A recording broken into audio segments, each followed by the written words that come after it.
Kalau aku tidak menumbalkanmu, bola api itu yang akan membunuh banyak orang. Kau tahu dua gundukan tanah di depan gubuk tua itu? Itu mayat dari dua pendaki yang dulu pernah melanggar larangan gunung ini. Nanti kau akan aku makamkan di samping mereka. Kerajaan jin di gunung ini murka karena ulah kalian. Surga menunggumu, nak. Temanmu itu sudah mati. Kau akan menyusulnya. Aku membalikan badan. Ada seorang wanita yang berpakaian seperti putri kerajaan di belakangku. Wanita itu yang sempat aku serang beberapa hari lalu. Semua teman gue mati, hanya gue yang tersisa. Cahaya senter itu ia geserkan beberapa meter ke depan menembus kabut yang tebal. Tampaklah mayat-mayat manusia yang terkapar di hadapan kami. Ternyata mayat di dalam keranda itu adalah LD. Dia mati dengan wajah berlumur darah. Di tengah perjalanan, tiba-tiba ada anak kecil yang badannya dipenuhi bulu hitam. Ia juga bertaring, matanya merah menyala. Enggak, Ri, gue udah bilang, hidup gue lebih bahagia di sini. Tolong sampaikan ke om gue kalau gue udah menikah dan punya anak. Di batu nisan itu tertulis Sultan Maulana Hasanuddin. Aku ingat dia adalah pendiri Kesultanan Banten. Kalian punya waktu sampai besok pagi untuk keluar dari gunung ini. Pulanglah, esok pagi akan ada longsor besar di gunung ini. Di hari yang sama, Gunung Polosari longsor. Aku mendongak. Di dahan pohon besar, ada sosok wanita yang badannya mungkin sebesar kerbau. Ia mengenakan jubah merah, wajahnya hitam, serta air liur menetes-netes dari mulutnya. Ku coba menggapai tubuh Ricky, tapi tidak berhasil. Dia menjadi mainan makhluk penghuni pohon. Assalamualaikum warahmatullahi wabarakatuh. Kembali lagi bersama saya Vetra Yuliandri di Zona Kliwon. Oke sob, pada kesempatan kali ini saya akan menceritakan kisah mistis pendaki ketika dia ingin mendaki Gunung Polosari yang berjudul Kualat di Gunung Polosari Part 3 dari kumparan.com. Nah, buat sobat-sobat Zona Kliwon yang belum nonton part 1 dan 2-nya, langsung aja cek deskripsi video ini. Link sudah kami sertakan di sana agar kalian tidak salah paham. Jangan lupa juga untuk like, comment, share, and subscribe. Dan jangan lupa juga untuk nyalakan loncengnya agar kalian tidak ketinggalan video-video terbaru dari Zona Kliwon yang bikin bulu kuduk kalian merinding. Tanpa berlama-lama lagi, langsung aja kita masuk ke ceritanya.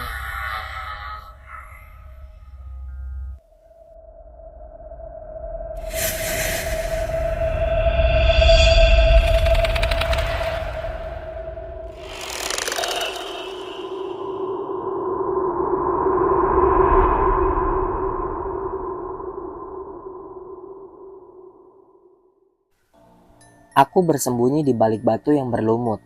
Masih dapat kulihat cahaya senter mereka berayun-ayun dari kejauhan. Langkah mereka semakin mendekat. Aku berlari lagi untuk menjauh dari mereka. Itu dia. Teriak salah satu anak buah Pak Jaro. Kaki kananku tersangkut akar pohon. Aku terjungkal ke semak-semak. Aku tidak sanggup lagi berlari. Mereka semakin mendekat ke arahku. Wajah Pak Jaro mulai terlihat. Aku merangkak untuk menjauh. Mereka malah tertawa melihat penderitaanku. Seorang lelaki berbadan gemuk mendekat. Ia mengikat kedua kaki dan tanganku. Lelaki satu lagi menyiapkan sebatang kayu, lalu memasukkannya di antara pergelangan tangan dan kakiku. Mereka berdua menggotong tubuhku dalam posisi terbalik. seperti babi hasil buruan. Entah aku akan dibawa kemana. Ampuni aku Pak Jaro, jangan bunuh aku, pintaku. Kalau aku tidak menumbalkanmu, bola api itu yang akan membunuh banyak orang. Pak Jaro menunjuk ke arah langit. Tolong ampuni aku Pak, aku berjanji tidak akan datang lagi ke gunung ini. Aku tidak mau mati muda Pak, jelasku. Kedua lelaki yang menggotongku malah tertawa. Manusia bisa mati kapan aja. Bahkan saat masih di dalam kandungan pun manusia bisa mati. Kau jangan khawatir. Aku tahu kau sangat menderita karena tersesat di gunung ini. Aku akan akhiri penderitaanmu itu. Pak Jaro menoleh padaku sambil tersenyum dingin. Kau tahu dua gundukan tanah di depan gubuk tua itu? Itu mayat dari dua pendaki yang dulu pernah melanggar larangan gunung ini. Nanti kau akan aku makamkan di samping mereka. Tambahnya. Aku mengamuk. Mendengar omongan Pak Jaro, kuguncangkan tubuhku sendiri. Dua lelaki itu malah tertawa lagi. Mereka melecehkan tenagaku yang semakin melemah. Asal kau tahu, aku ini orang baik. Yang aku lakukan sekarang adalah demi menyelamatkan para pendaki lain. Kerajaan jin di gunung ini murka karena ulah kalian. Jelas Pak Jaro. Tapi teman-temanku sudah mati semua Pak.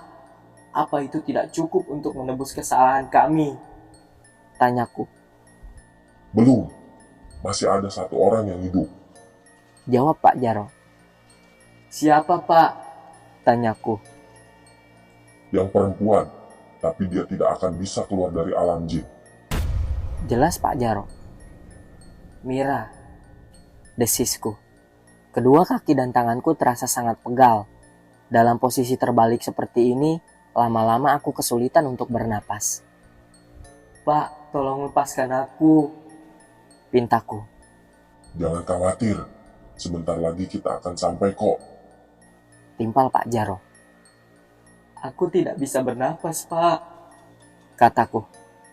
Pak Jaro tidak lagi menimpali. Medan yang ditempuh menanjak. Kedua lelaki yang menggotongku berjalan sempoyongan. Tidak lama kemudian, aku tiba di sebuah tempat yang sangat aneh. Ada banyak sesajen di tempat itu. Bebatuan disusun rapi membentuk lingkaran. Tubuhku dibaringkan di tengah lingkaran tersebut. Mereka melepas batang kayu itu. Sedangkan lengan dan kakiku tetap diikat.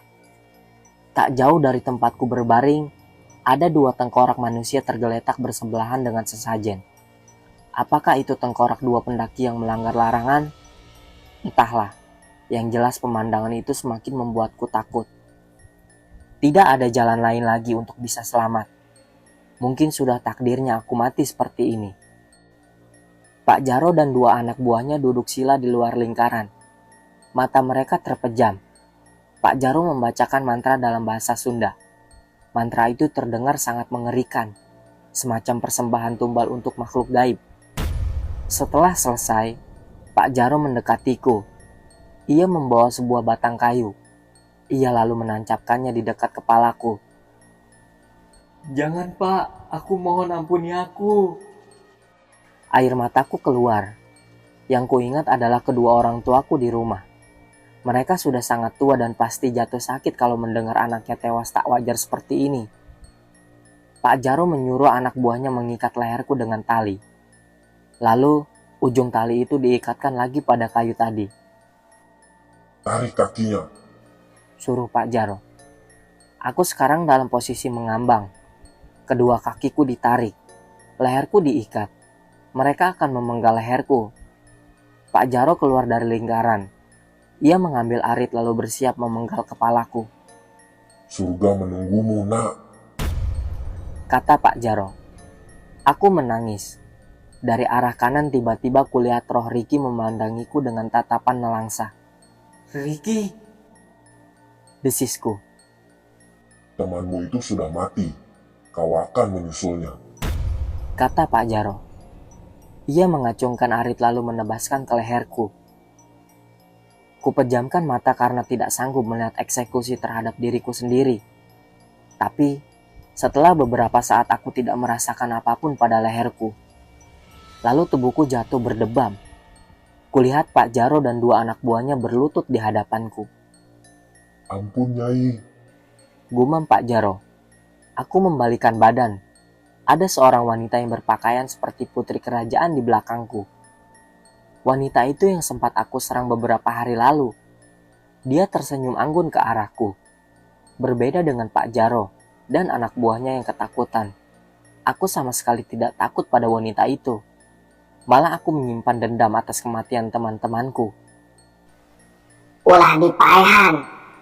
kata wanita itu. Jangan dibunuh. Kenapa wanita itu malah menolongku? sumuhun Nyai. Timpal Pak Jaro.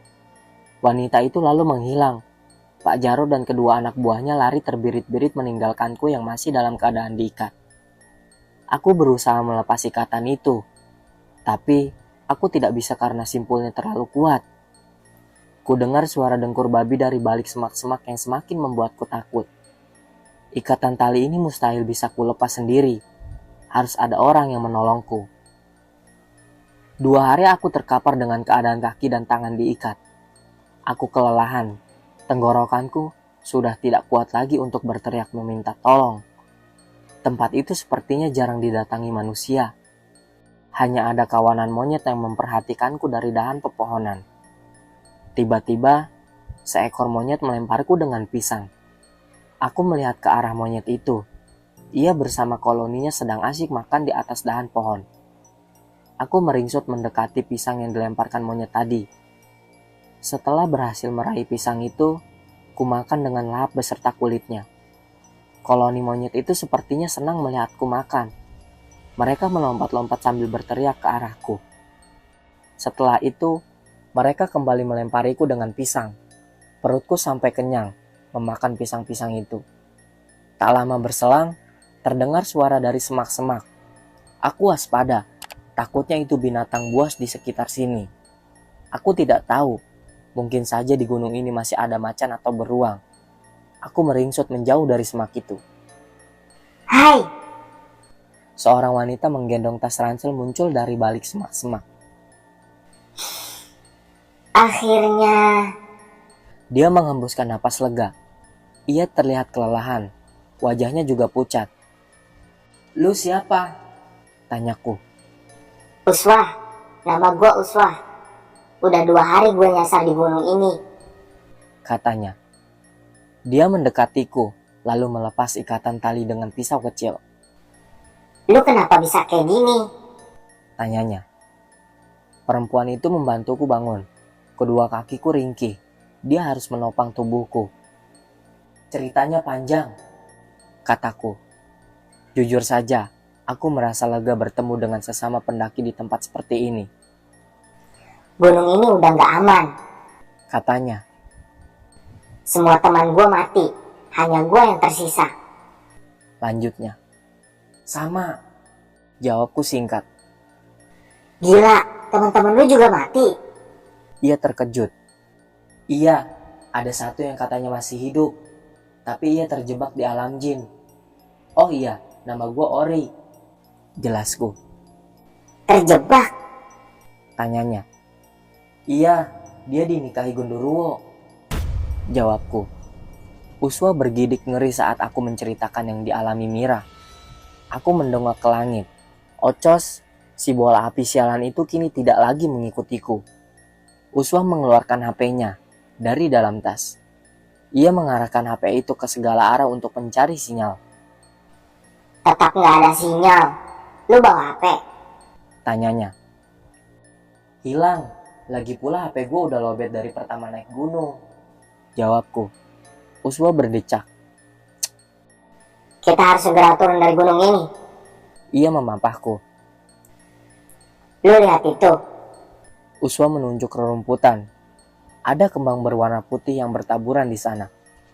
Itu kembang melati. Gue ngikutin kembang itu dan ketemu sama lu di sini. Kita ikutin kembang itu aja. Siapa tahu itu jalan pulang. Jelasnya. Aku mengerutkan dahi. Setelah banyak sekali kejadian aneh dan tragis yang kualami, kini aku tidak mau terlalu percaya pada hal-hal mistis seperti itu.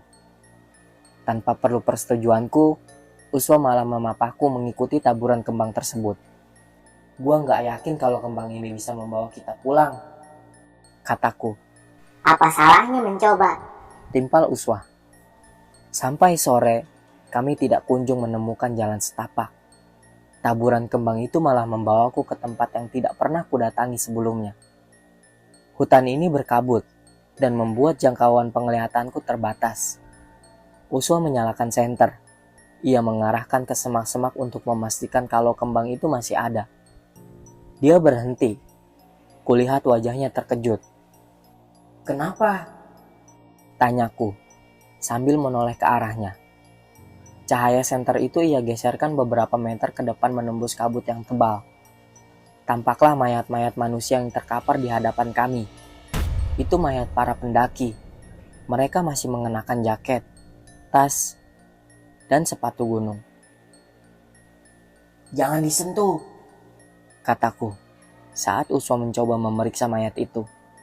Kami melanjutkan perjalanan melangkahi mayat-mayat itu. Mereka mati dengan mengenaskan. Ada yang lehernya digorok, ada yang bola matanya hilang, bahkan aku melihat kepala yang terpisah dari tubuhnya. Apakah benar perkataan Pak Jaro kalau pendaki lain celaka karena ulah kelompokku? Entah kenapa, aku merasa bersalah sekarang. Kabut semakin lama semakin menguar dan hilang. Kini tidak ada lagi mayat di hadapan kami. Selang beberapa saat, terdengar suara gemuruh air dari kejauhan. "Curug Putri, itu pasti Curug Putri," kataku dengan penuh semangat. Uswa berbinar. Ia kembali memapahku, mengikuti taburan kembang melati. Dan benar saja, itu adalah Curug Putri. Kami senang karena di dekat air terjun itu ada jalan setapak menuju perkampungan warga. Jujur saja, sebelum aku tidak pernah percaya dengan keberadaan makhluk halus, bagiku cerita-cerita tentang penampakan setan dan pengakuan orang yang melihatnya adalah kebohongan besar. Bahkan, aku menulis beberapa kisah horor yang berujung pada asumsi bahwa kisah itu adalah fiksi, agar orang-orang tidak takut dengan setan. Tapi, semua prinsipku sirna saat aku melakukan pendakian Gunung Pulosari ini. Aku menjadi sangat yakin kalau makhluk gaib itu memang ada. Mereka menelisik di telinga, walau kita tidak mendengarnya. Mereka duduk di samping kita walau kita tidak menyadarinya. Atau bahkan tidur bersama kita setiap malam. Kejadian sore itu membuatku percaya bahwa makhluk halus memang ada. Saat aku dan Uswa hendak meninggalkan Curug Putri, ada rombongan orang membawa keranda mayat. Aku pun heran, kenapa ada pemakaman di gunung seperti ini. Ternyata mayat di dalam keranda itu adalah LD. Dia mati dengan wajah berlumur darah. Saat kuhampiri, para pengantar jenazah itu malah menghilang begitu saja. Aku tahu mereka pasti jin. Aku baru saja melihat penampakan itu. Sesaat kemudian, Curug Putri bersinar memancarkan cahaya keemasan. Kututup kedua mataku dengan telapak tangan. Lalu terdengar derap kereta kuda mendekat. Kereta itu membawa seorang wanita cantik yang pernah menolongku beberapa hari lalu. Kereta kuda itu dikawal oleh banyak orang. Para pengawal itu berbadan besar seperti binaragawan. Mereka juga berpakaian lengkap layaknya prajurit kerajaan di Indonesia pada masa lalu, seperti yang kulihat di film-film. Mereka semua membawa tombak. Aku dan Uswa panik melihat kejadian aneh itu. Saat kami akan kabur, jalan setapak itu hilang. Pintu kereta kuda terbuka seolah mempersilahkan kami untuk masuk ke dalamnya. Aku menggelengkan kepala sambil menggenggam lengan Uswa, agar dia tidak terpengaruh. Sayangnya, yang aku khawatirkan malah terjadi. Tatapan Uswa tiba-tiba kosong. Ia melangkah perlahan mendekati kereta kuda itu. "Uswa, jangan!" Ku coba menahan tubuhnya. Tapi, dua pengawal kereta malah mendorong tubuhku. Kali ini aku tidak mau lagi kehilangan temanku. Aku berhutang nyawa padanya. Aku harus menyelamatkannya. Setelah Uswa masuk, kereta kuda perlahan berjalan menuju kumparan cahaya. Aku mengikutinya dari belakang. Aku berteriak memanggil-manggil nama Uswa. Tidak terasa aku sudah berada di perkampungan warga. Para warga di sana berlutut sambil tertunduk saat kereta melintas. Di tengah perjalanan, tiba-tiba ada anak kecil yang badannya dipenuhi bulu hitam. Ia juga bertaring, matanya merah menyala. Anak itu menghampiri kereta sambil melompat-lompat kegirangan. Di antara orang-orang yang berlutut, ada Mira di sana. Ia berteriak sambil lari kecil menghampiri anak itu. Ia menggendongnya, lalu berlutut kembali. Pakaian Mira sudah berbeda. Ia hanya mengenakan kain bermotif bunga warna coklat dan baju abu-abu yang sudah usang. Mira, Mir, syukurlah, gua ketemu lu lagi di sini. Ayo Mir, kita pulang. Ada Curug Putri di sekitar sini, ajakku. Jelas saja aku senang karena bisa bertemu Mira kembali. Enggak, Ri. Gue udah bilang, hidup gue lebih bahagia di sini. Tolong sampaikan ke om gue kalau gue udah menikah dan punya anak. Jawab Mira. Aku mundur beberapa langkah. Mira sudah tidak bisa dibujuk lagi. Kereta kuda semakin menjauh. Segera aku lari mengejar kereta itu sambil terus memanggil nama Uswah. Tibalah aku di sebuah keraton yang megah. Ada dayang-dayang keraton yang menyambut kedatangan kereta kuda. Mereka menari-nari sambil terus tersenyum. Aku ikut masuk ke dalam keraton tersebut. Di halaman keraton, Uswah turun dari kereta. Ku coba menghampirinya, tapi langkahku dihalangi para penjaga. Uswah dituntun oleh wanita cantik itu ke sebuah kolam kecil yang terletak persis di depan singgasana. Uswah melepaskan pakaiannya, lalu mandi di kolam kecil itu. Wanita yang dipanggil ratu menoleh ke arahku. Dua penjaga kemudian menggenggam lenganku. Mereka menyeretku dengan paksa untuk mendekati sang ratu. Semua bajuku dilepaskan. Aku dipaksa mandi di kolam kecil itu. Setelah selesai, aku dan Uswah mengenakan kembali pakaian kami. Kami lalu dibawa ke sebuah ruangan yang indah. Di sana sudah disiapkan berbagai hidangan lezat. Sang ratu menyuruh kami berdua duduk dan makan bersama. Tidak ada pilihan lain, aku harus menuruti maunya. Kalau tidak, para penjaga di belakangku bisa saja menebas leherku. Makanan yang disajikan terasa enak sekali. Ada ayam bakar, kambing guling, buah-buahan segar, serta makanan lainnya. Uswah makan dengan lahap. Tidak ada obrolan di meja makan. Sang ratu memandangiku sambil terus tersenyum. Tapi itu malah membuatku semakin merinding. Setelah hidangan habis, sang ratu membawa kami ke halaman keraton. Di sana ada para dayang yang sedang mandi. Mereka semua cantik-cantik. Saat aku melintas, mereka curi pandang kepadaku sambil tertawa kecil. Di halaman keraton itu ada sebuah kuburan. Gundukannya ditata rapi dengan bebatuan yang ditumpuk. Di batu nisan itu tertulis Sultan Maulana Hasanuddin. Aku ingat dia adalah pendiri Kesultanan Banten. Berziarahlah, kata sang ratu. Aku dan Uswah duduk di samping kuburan itu. Aku membaca doa sebisaku di dalam hati. kalian punya waktu sampai besok pagi untuk keluar dari gunung ini. Pulanglah, esok pagi akan ada longsor besar di gunung ini. Jelas ratu itu. Sang ratu menunjuk ke arah dinding. Dari dinding itu tampaklah jalan setapak. Aku dan Uswah berjalan ke arah dinding. Ajaibnya, kami tiba-tiba berada di sebuah jalan setapak. Ini pasti jalan pulang. Kami harus segera keluar dari gunung ini sebelum longsor itu terjadi. Sekitar jam 7 pagi, Uswah siuman. Kami diperlakukan dengan sangat baik oleh warga kampung. Banyak dari mereka yang menjenguk dan memberi kami makanan. Bahkan, kami tidak diperbolehkan untuk mengendarai motor. Salah satu petugas desa mengantar kami ke rumah masing-masing. Sementara motorku diangkut pakai mobil pick-up. Di hari yang sama, Gunung Pulosari longsor. Pemerintah daerah kemudian menutup secara resmi jalur pendakian ke gunung itu. Om Bobby, yang tak lain adalah omnya Mira, sangat marah kepadaku.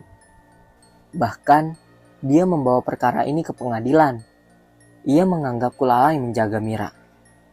Untung saja aku bebas dari tuntutan, karena aku termasuk korban yang ikut hilang dalam pendakian. Tidak ada bukti kuat kalau aku menyakiti, bahkan membiarkan Mira celaka. Om Bobby yang keras kepala malah berniat mendaki Gunung Pulau Sari untuk mencari Mira. Dia tidak rela kehilangan orang yang sudah dianggapnya sebagai anak sendiri. Setelah kejadian di gunung itu, aku mengalami trauma. Aku sering berdiam diri di rumah. Aku tidak menyangka kalau aku masih hidup. Andai saja namaku bukan Tubagus, mungkin saja aku sudah mati di gunung itu. Tak ada kabar tentang pencarian Mira, juga para pendaki lain yang hilang. Walau tim SAR sudah berusaha, tapi sampai saat ini pencarian itu masih belum membuahkan hasil. Aku tahu kalau Mira memang masih hidup di sana. Ia berdampingan dengan jin. Dan aku yakin roh Eldi dan Ricky juga terperangkap di sana. Mereka mati dengan tidak senang. Aku tidak menyangka sebuah kecerobohan kecil bisa berakibat sangat fatal. Walau aku sudah berhasil keluar dari gunung itu, tapi mimpi buruk tentang gunung itu kerap kali menghampiriku. Dalam mimpi, aku pernah bertemu dengan Mira. Dia terlihat sangat bahagia dan sudah punya 50 anak. Aku selalu membujuknya untuk pulang, tapi dia tetap tidak mau. Dalam mimpi juga aku pernah bertemu dengan Eldi. Ia menjadi budak para jin gunung. Aku melihatnya sedang bekerja memecah bebatuan besar, menggunakan palu besar.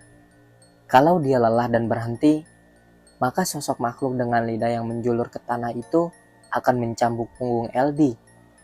Aku menangis melihatnya seperti itu. Aku juga bertemu dengan Ricky di dalam mimpi. Yang terjadi dengannya sangat berbeda. Kulihat rohnya sepanjang hari dan malam selalu duduk di bawah pohon besar. Tatapannya kosong, wajahnya terlihat sedih. Bahkan, ia masih mengenakan jaket dan tas gunung. Dalam mimpi itu aku sempat menyapanya. "Ricky," sapaku. Dia tidak menjawab, menoleh pun tidak sedikit pun. "Rick," aku menyentuh pundaknya. Tiba-tiba ada air liur yang menetes ke tanganku dari atas pohon. Aku mendongak. Di dahan pohon besar ada sosok wanita yang badannya mungkin sebesar kerbau. Ia mengenakan jubah merah, wajahnya hitam, serta air liur menetes-netes dari mulutnya. Sosok wanita itu lalu menjulurkan rambutnya yang panjang. Ia melilit leher Ricky dengan rambut itu kemudian mengangkatnya ke atas pohon. Ku coba menggapai tubuh Ricky, tapi tidak berhasil. Dia menjadi mainan makhluk penghuni pohon. Ricky diciumi oleh makhluk itu. Air liurnya yang bau dan lengket membasahi wajah Ricky. Mimpi-mimpi buruk itu terus datang hampir setiap malam. Bahkan, aku pernah melihat para pendaki yang rohnya menjadi kawanan monyet. Mereka berlarian dari dahan pohon satu ke dahan pohon yang lainnya. Dari semua mimpi itu, dapat kusimpulkan kalau para pendaki di Gunung Pulau Sari yang tidak selamat akan menjadi budak jin di sana. Suatu sore, saat aku sedang termangu di jendela kamar, seseorang mengetuk pintu rumahku. Segera kubukakan pintu. "Ori," Panggil orang itu. Aku terkejut saat melihat lelaki yang berdiri di hadapanku. Dia Om Bobby. Tanpa dipersilakan masuk, ia menerobos dan langsung duduk di sofa. Ada yang aneh dengan penampilannya. Ia seperti hendak naik gunung. Ia juga menenteng senapan angin di tangan kanannya. "Ada apa ya, Om?" tanyaku. "Temani aku naik ke Pulau Sari untuk mencari Mira." Pintanya. Itulah sekelumit kisah kami, kualat di Gunung Pulau Sari, yang memberikan kesan tersendiri pada pendakian kami kali ini.